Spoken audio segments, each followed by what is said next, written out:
Hello everyone, welcome to America's Third Party. We're dealing with some very serious issues. We're talking about solar flares that are going on every single day in the sun activity heightening levels in 2013. 2013 is going to be the year of solar activity. And just a couple days ago, there was a massive portion of the sun, a literal portion of the sun that blew off into the atmosphere heading toward Earth. Let's listen to a story coming from Fox a few days ago. There's actually an enormous dark hole over our sun. Corey Powell's editor at large, Discover Magazine, here to look at these images. Nice to see you, Corey. Yeah. What is this? Weather map on the sun. You'll notice part of the sun is missing. So this is a picture of the sun in ultraviolet rays. What you're seeing is this is 3.5 million degree plasma erupting from the surface of the sun. This part that's missing, the reason it's dark, is that whole chunk of the sun basically ripped off, blew out, and is coming our way at about 2 million miles an hour. Our way. Okay, coming our way at 2 million miles an hour. That happened approximately 3 days ago. That is basically the tip of the iceberg. What has occurred since then is a series of events. In the world, there have been two earthquakes. One that occurred yesterday in New Zealand. Take a look. And this is about the time period, 2 miles per hour, that a large blob of magnetic material could arrive at the Earth. Now, technically, what happens in the sun appears in our atmosphere within 15 minutes. But this large blob of magnetic material essentially took a couple days to get here. Anyway, there was a response in New Zealand yesterday, and the day before that in Colombia, across the water here. Over here in Colombia, there was another incident. Now, both of these earthquakes were significant. They were 6.9 and 6.5. Here's the one in Colombia. 6.9 earthquake strikes Colombia. Minor injuries reported. Luckily, it wasn't in a major epicenter of population. And again, this one in New Zealand, take a look here. New Zealand occurred 6.5 magnitude quake strikes New Zealand. That's something that all of us need to realize, that if solar activity is this serious, it can trigger any number of events. Now let's tell you the worst case scenario if the solar activity increases. Now we are integrating with chat, so we talk to people during our show and listen to their responses. I want everyone to know that this is a live show and we are broadcasting every night, 6 to 9 p.m. Pacific time, weeknights, just to talk about things like this. It's not called the Ring of Fire for nothing, that's right. That's a Johnny Cash song, Ring of Fire, Ring of Fire. Anyway, this kind of activity, this solar activity does have repercussions. In 1859, for instance, there was an electromagnetic pulse that could have easily taken out our entire grid had we had a grid at that time. Apparently, we had a telegraph system. That's what Lincoln was using during the Civil War. The telegraph system managed to be simple enough that it wasn't affected. It was basically just a wire and some tapping positions with a little bit of electricity going through it. But our complicated grid has a very big vulnerability to a major solar flare. Now, this type of solar event, or a mass coronal ejection, this type of activity could very well trigger what is called an electromagnetic pulse, which could theoretically take out all communications on Earth. And I'm not kidding. Everything, including our electric grid, will go down, not for days, mind you, but for weeks, if not months, because the solenoids that are in the electric poles are archaic and could easily be penetrated by a pulse of this nature and could trigger. The net effect would be complete shutdown of our entire world as we know it. So that song, who created the song, This Is the End of the World as We Know It, Sarah? Do you know the name of that group? This is the end of this. Maybe you guys know. This is the end of the world as we know it. REM, thank you. Maybe that will come true. You know, when Sarah's not here, you guys have the answers. That's great. But this is the end of the world as we know it if in the event of a major flare occurring, or worst case scenario, one of our enemies decide to put EMPs, electromagnetic pulse bombs, on Scud missiles and fire them at our atmosphere. That could also trigger the same effect.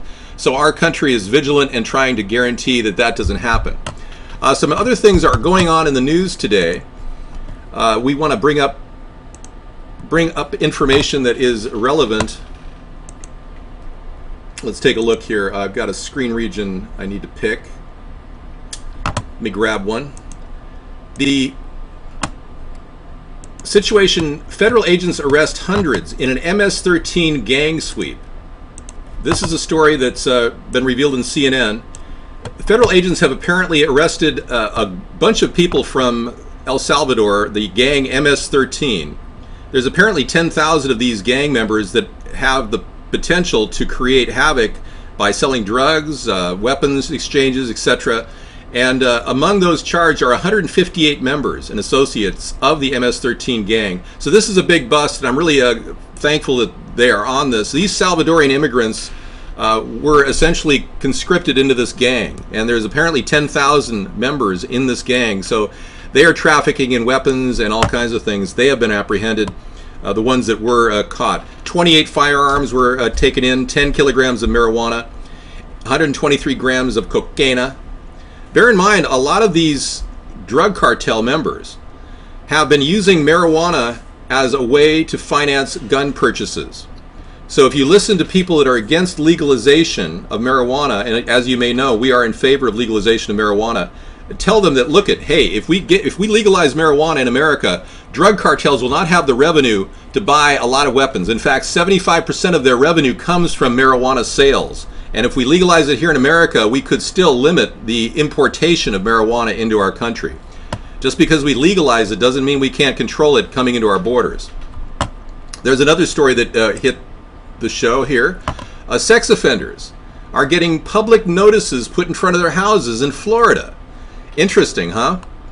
Sex offenders' homes are getting warning signs in Bradford County, Florida. So if you're a sex offender like this guy was, John Goodman, sexual predator, the people around the neighborhood will notice it, and it could save many kids from being violated, molested. This is the kind of thing that I do support. I think that's great. Any way we can heighten the awareness of the sex crimes that are going on in this country to prevent them, that would be good.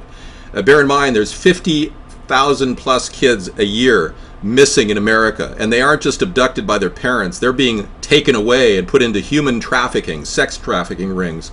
And this country seems to be not dealing with that problem fast enough. We need to be a lot more vigilant to stop these criminals from getting away with this horrible crime. Here's a person who's been around too long in Congress, Dianne Feinstein. Yeah, this is what happens when you sit in a chair and receive nothing but corporate dollars and funds to get reelected. You become a numbskull. Dianne Feinstein wants to limit who can be a journalist. Check that out. Yeah, isn't that amazing? Apparently, she's proposing an amendment to a media shield law being considered by Congress. Feinstein writes that only paid journalists should be given protections from prosecution for what they say or write. The language in her proposal is raising concerns from First Amendment advocates because it seems to leave out bloggers and other non-traditional forms of journalism that have proliferated in recent years thanks to the internet. Here, Dianne Feinstein is pretty much a dinosaur. And this is a classic example of a senator who's outwore her welcome. This is why at America's Third Party we actually support term limits of 2 terms for senators and 4 terms for representatives. This is a major innovation, and I guarantee you're not going to see the Democrats or the Republicans fight for term limits. They don't want to lose their multiple term revolving door to corporation connection. We believe that multiple term revolving door connection to corporate America is the very thing that's taking our country down the hill. Unable to pass budgets. In 4 years, the Democrats haven't passed a budget. 4 years. So that's something that all of us have to realize. The Democrats, Republicans have virtually left us sitting there holding the bag. Now sequestration is cutting the budget by 5%, but that's not enough. That's not going to solve this problem. Okay, so we talked about all those things, and we gave you a brief synopsis of the news, and you basically had a solar flare, right? Entire screen filled with a solar flare, so that's kind of interesting. But I want to remind you one other thing that's really important here that I haven't talked about. And that's the problem in Egypt. The problem in Egypt is spiraling out of control, with the military taking unprecedented control over the nation, appointing 19 governors to provinces around Egypt, all of them military appointments, all of them military personnel made to governor. So this is a problem that I think could evolve into a civil war. Now, I must remind you that all of you people that voted for Barack Obama in the previous election, bear in mind that Barack Obama turned a blind eye to Hosni Mubarak, the former president of Egypt, who was never convicted on any major war crimes, by the way. Hosni Mubarak asked Barack Obama for help during that troubled time when the first rioting occurred in Cairo and Alexandria, and Obama did nothing. He didn't even answer the phone when Hosni Mubarak called. This is a fact. And because of his inattentiveness to listen to a person who was our ally for 34 years, for crying out loud, and instead support a concept called Arab Spring, which has led to 4 Islamic nations being born, Barack Obama has literally created the crisis in Egypt that we are seeing today. By lack of leadership and lack of support for Hosni Mubarak, we are now seeing a major civil crisis unravel. Over 700 people have died recently.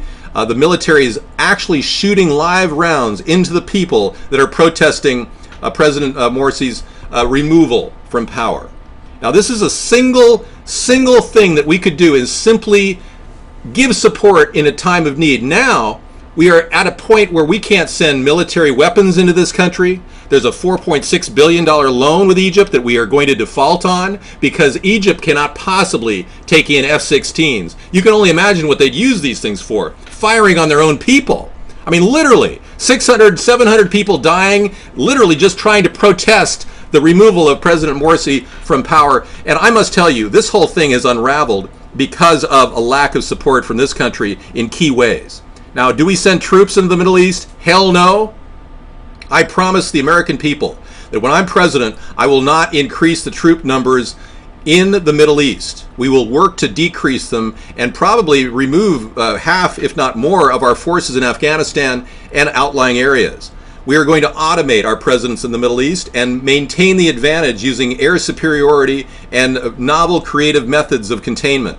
All of these ideas are outlined in our website, americasthirdparty.com. I want to thank all of you for watching this in recorded video, and make sure that you do visit our show live every night, weeknight, 6 to 9 Pacific time. Thanks again for listening.